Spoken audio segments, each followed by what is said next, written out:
In today's video, I'm going to show you how to connect Squarespace to Mailchimp.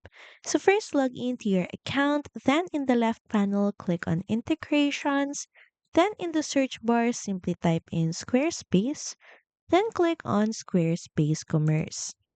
Now here, click on the Connect button. Next is follow all the on-screen prompts in connecting your account. Here you will be prompted to log in to your Squarespace account and of course select the site you would like to connect. Then click on Allow. Now check the selected audience is correct and of course the sync settings are good. Then proceed by clicking on Sync Now. And once you see this, you can now view your dashboard and that Squarespace is already connected to your MailChimp account. So that's pretty much it. Thank you very much for watching this video and I'll see you again on the next one. Bye!